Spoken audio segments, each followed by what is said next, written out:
नमस्कार, स्वागत है आपका प्रो लीगल माइंड्स में। आज हम बात करेंगे डिजिटल कंटेंट में अश्लीलता के मामलों पर क्या कहता है भारत का कानून, और अगर आप पर आरोप लगे तो क्या करें। भारत में डिजिटल सामग्री का विकास जितनी तेजी से हो रहा है, उतनी ही तेजी से उस पर कानूनी निगरानी भी बढ़ रही है, खासकर जब बात अश्लीलता, अभद्र चित्रण और बच्चों की सुरक्षा की हो।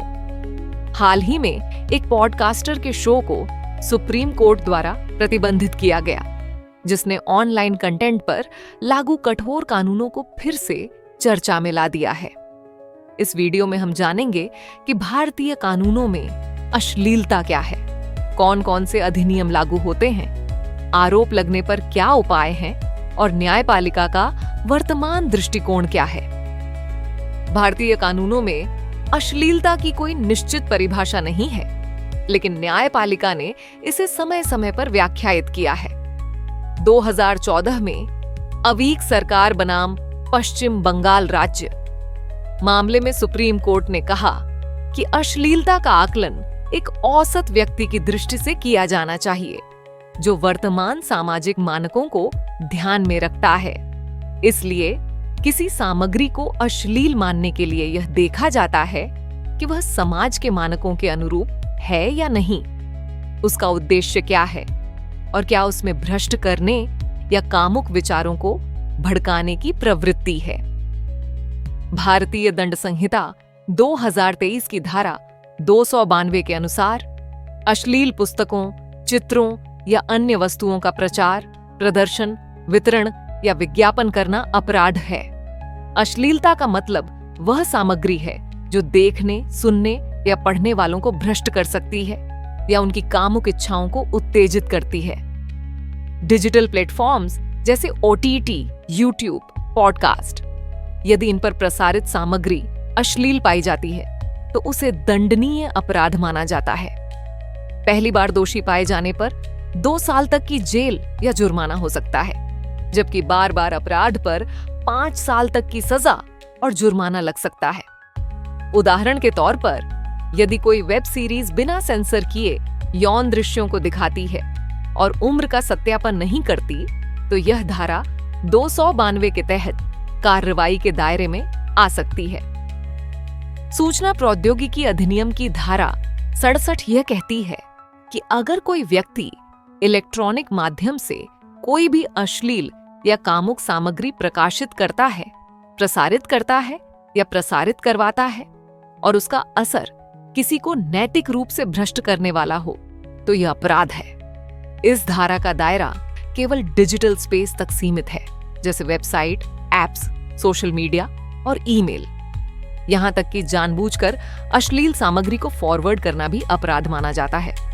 पहली बार अपराध पर 3 साल तक की सजा और 5 लाख तक जुर्माना हो सकता है, जबकि दोबारा अपराध पर 5 साल की सजा और 10 लाख रुपए तक जुर्माना।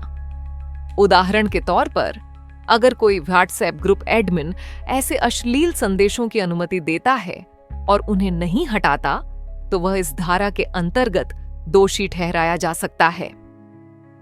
महिलाओं का अशोभनीय चित्रण निषेध अधिनियम 1986 यह सुनिश्चित करता है कि कोई भी व्यक्ति ऐसा कोई विज्ञापन, प्रकाशन या प्रस्तुति न करे जिसमें महिलाओं को अपमानजनक या अशोभनीय ढंग से चित्रित किया गया हो। इस कानून की धारा 3 और 4 के तहत किसी भी पुस्तक, फिल्म, चित्र या अन्य माध्यम से महिला के शरीर या अंगों को इस प्रकार दिखाना जिससे वह अश्लील, अपमानजनक या समाज की नैतिकता को प्रभावित करता हो, एक दंडनीय अपराध है। यह कानून न सिर्फ प्रिंट और सिनेमा पर, बल्कि अब डिजिटल सामग्री जैसे web series, social media post और ऑनलाइन विज्ञापनों पर भी लागू होता है। इसका मुख्य उद्देश्य महिलाओं की गरिमा की रक्षा करना और उन्हें यौनिक या वस्तु के रूप में प्रस्तुत किए जाने से रोकना है।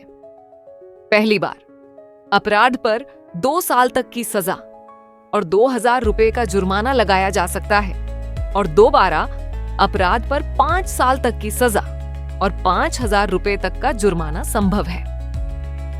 हालांकि महिलाओं का अशोभनीय चित्रण निषेध अधिनियम 1986 को डिजिटल युग को ध्यान में रखकर नहीं बनाया गया था, परंतु न्यायिक व्याख्या और सूचना प्रौद्योगिकी अधिनियम के साथ संयुक्त रूप से पढ़ने पर अब डिजिटल प्लेटफॉर्म्स, ऑनलाइन प्रकाशक और सोशल मीडिया सामग्री भी इसकी परिधि में आते हैं।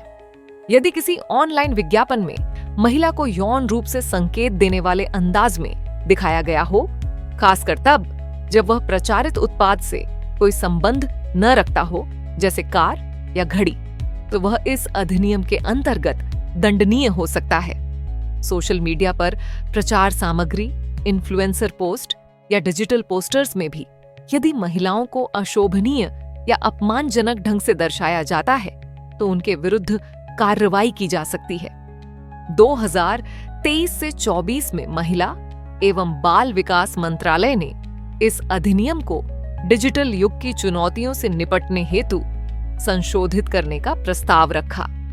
प्रस्तावित बदलावों में सजा और जुर्माने को कड़ा करने की बात की गई है और ये संशोधन फिलहाल संसद की मंजूरी की प्रतीक्षा में है। बाल यौन अपराधों से संरक्षण अधिनियम यानी पॉक्सो एक्ट 2012 बच्चों को यौन शोषण और अश्लील प्रदर्शनों से सुरक्षा प्रदान करता है। धारा 11 के अनुसार यदि कोई व्यक्ति किसी बच्चे के प्रति ऐसा कोई कार्य करता है, जैसे शब्द बोलना, इशारे करना, किसी वस्तु को दिखाना या बच्चे से किसी भी प्रकार की यौन प्रकृति की प्रतिक्रिया लेना, तो वह यौन उत्पीड़न के अंतर्गत आता है। यहां तक कि बार बार डिजिटल या सोशल मीडिया के माध्यम से संपर्क करने को भी अपराध माना गया है। धारा 13 में यह स्पष्ट किया गया है कि यदि किसी बच्चे का उपयोग किसी भी मीडिया में, चाहे वह कार्यक्रम हो, विज्ञापन हो या सोशल मीडिया पोस्ट, यौन संतुष्टि के लिए किया जाता है तो यह चाइल्ड पोर्नोग्राफी का गंभीर अपराध माना जाएगा। ये कानून ऑनलाइन होस्टिंग, ट्रांसमिशन, वितरण, देखना या डाउनलोड करना सभी डिजिटल माध्यमों को शामिल करता है। नाबालिगों से संबंधित कोई भी यौन चित्रण सख्त रूप से निषिद्ध है। जहां यौन उत्पीड़न पर अधिकतम 3 साल की सजा और जुर्माना हो सकता है, वहीं चाइल्ड पोर्नोग्राफी के मामलों में 5 से 7 साल तक की कठोर कैद का प्रावधान है और यदि अपराध गंभीर है तो सजा और भी अधिक हो सकती है। डिजिटल युग में पॉक्सो अधिनियम की भूमिका और अधिक गंभीर हो गई है। यदि कोई व्यक्ति नाबालिगों से संबंधित अश्लील वीडियो या चित्र, चाहे उन्हें डाउनलोड करे, देखे, आगे भेजे या अपने फोन में सेव करके रखे, तो वह कानून के अनुसार अपराधी माना जाएगा। यहां तक कि यदि कोई सोशल मीडिया प्लेटफॉर्म या ऐप ऐसे कंटेंट को हटाने या रिपोर्ट करने में लापरवाही करता है तो वह भी दोषी ठहराया जा सकता है। उदाहरण के लिए, किसी व्हाट्सएप ग्रुप में बाल अश्लीलता से जुड़ा कोई वीडियो शेयर किया जाए तो वह पॉक्सो की धारा 13 के तहत आएगा। यदि किसी नाबालिग की तस्वीर को मॉर्फ करके इंस्टाग्राम पर यौन रूप में डाला जाए तो यह न केवल पॉक्सो की धारा 11 बल्कि आईटी अधिनियम की धारा 16 के अंतर्गत भी अपराध होगा। प्राजवाला मामले में सुप्रीम कोर्ट ने 2015 से 2019 के दौरान गंभीर कदम उठाए और सीबीआई को अंतरराष्ट्रीय नेटवर्क के खिलाफ जांच के अधिकार दिए। वहीं 2024 में सुप्रीम कोर्ट ने ओटीटी प्लेटफॉर्म्स को एआई आधारित टूल्स अपनाने का आदेश दिया ताकि बाल यौन शोषण से संबंधित सामग्री को 24 घंटे के भीतर हटाया जा सके। यह साफ संकेत है कि कानून अब डिजिटल माध्यमों पर भी उतनी ही सख्ती से लागू किया जा रहा है जितना कि पारंपरिक माध्यमों पर। भारत में अश्लीलता और डिजिटल सामग्री से संबंधित कुछ महत्वपूर्ण न्यायिक फैसलों ने स्पष्ट दिशा निर्देश तय किए हैं। अवीक सरकार केस में सुप्रीम कोर्ट ने 2014 में यह फैसला दिया कि किसी भी नग्न छवि को अश्लील कहने से पहले यह देखना जरूरी है कि उसका उद्देश्य क्या है। यदि वह सामाजिक या कलात्मक संदेश दे रही है तो वह अपराध नहीं मानी जाएगी। 2015 के श्रेया सिंघल केस में कोर्ट ने आईटी अधिनियम की धारा 67A को निरस्त कर दिया, लेकिन यह भी स्पष्ट किया कि अभिव्यक्ति की स्वतंत्रता निरंकुश नहीं है। अश्लीलता, मानहानि और उकसावे जैसे कृत्य अब भी दंडनीय रहेंगे। 2024 में सुप्रीम कोर्ट ने ओटीटी प्लेटफॉर्म्स, यूट्यूबर्स और पॉडकास्ट निर्माताओं को निर्देश दिया कि वे अश्लीलता संबंधी नियमों का सख्ती से पालन करें। साथ ही कोर्ट ने स्पष्ट कंटेंट के लिए एक पूर्व अनुमोदन प्रणाली लागू करने की बात भी कही, ताकि डिजिटल माध्यमों में अश्लीलता का प्रसार रोका जा सके। इन फैसलों से स्पष्ट होता है कि भारत में कानून डिजिटल युग की चुनौतियों को गंभीरता से लेकर आगे बढ़ रहा है। यदि किसी व्यक्ति पर डिजिटल माध्यम से अश्लील सामग्री साझा करने या प्रकाशित करने का आरोप लगता है, तो कुछ आवश्यक कानूनी कदम तुरंत उठाने चाहिए। सबसे पहले साइबर अपराध और मीडिया कानूनों में विशेषज्ञ किसी अनुभवी वकील की सहायता लें। यदि बीएनएस की धारा 292 या आईटी अधिनियम की धारा 67 के तहत एफआईआर दर्ज हुई है, तो भारतीय नागरिक सुरक्षा संहिता 2023 की धारा 438 के तहत अग्रिम जमानत के लिए आवेदन करें।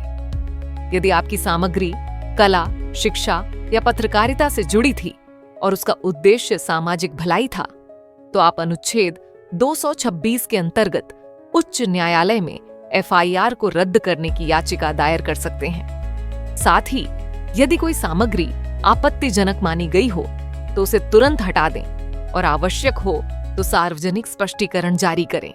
ये सभी उपाय कानूनी रूप से आपकी स्थिति को मजबूत करते हैं। डिजिटल युग में कंटेंट क्रिएटर्स को अश्लीलता के आरोपों से बचने के लिए कुछ महत्वपूर्ण सावधानियां बरतनी चाहिए। यदि आपकी सामग्री में वयस्क विषय वस्तु है, तो आयु सत्यापन प्रणाली लागू करें। साथ ही पेरेंटल कंट्रोल विकल्प देकर बच्चों को अनुचित सामग्री से सुरक्षित रखें। संवेदनशील या विवादास्पद विषयों पर बात करते समय ट्रिगर वार्निंग जरूर दें, ताकि दर्शक मानसिक रूप से तैयार रह सकें। अपने चैनल या प्लेटफॉर्म की संपादकीय नीतियां भारतीय कानूनों के अनुरूप रखें। स्पष्टता, नैतिकता और सामाजिक जिम्मेदारी को प्राथमिकता दें। और सबसे महत्वपूर्ण, यदि कंटेंट संवेदनशील है, तो किसी साइबर या मीडिया कानून विशेषज्ञ से उसकी कानूनी जांच करवा लें। इस तरह आप अपनी रचनात्मकता को सुरक्षित रूप से प्रस्तुत कर सकते हैं, कानून के दायरे में रहते हुए। डिजिटल दुनिया में जैसे जैसे तकनीक आगे बढ़ रही है, अभिव्यक्ति की आजादी और कानूनी जिम्मेदारी के बीच की सीमाएं और सख्त हो रही हैं। अब सिर्फ क्रिएटिव होना काफी नहीं, हमें यह भी जानना जरूरी है कि क्या कहना और कैसे कहना कानून की सीमाओं में आता है या नहीं। बीएनएस 2023, आईटी एक्ट, पॉक्सो और इंडिसेंट रिप्रेजेंटेशन एक्ट जैसे कानून भारत के डिजिटल स्पेस में सक्रिय रूप से लागू हो रहे हैं। इसलिए अगर आप किसी कानूनी उलझन में फंसते हैं या संभावना है, तो तुरंत किसी अनुभवी वकील से संपर्क करें, ताकि आपकी रचनात्मकता और आपके अधिकार दोनों सुरक्षित रहें। प्रो लीगल माइंड्स, न्याय के लिए समर्पित एक भरोसेमंद कानून फर्म। हमारे साथ अपने कानूनी फैसलों को सशक्त बनाएं और अपने भविष्य को दें एक मजबूत नींव। हम विशेषज्ञ हैं फीमा, एनआरआई और एचएनआई, परिवार कानून, रियल एस्टेट, फौजदारी कानून, कराधान एवं बैंकिंग, रोजगार एवं श्रम कानून और प्रवासन मामलों में। हमारी सेवाएं व्यक्तिगत रणनीति, पारदर्शिता और कानूनी विशेषज्ञता पर आधारित हैं, जो आपको न सिर्फ समाधान देती है, बल्कि विश्वास भी दिलाती है। आज ही संपर्क करें। 9494011717 पर संपर्क करें या hello@prolegalminds.com पर ईमेल करें। हमें prolegalminds.com पर ऑनलाइन देखें।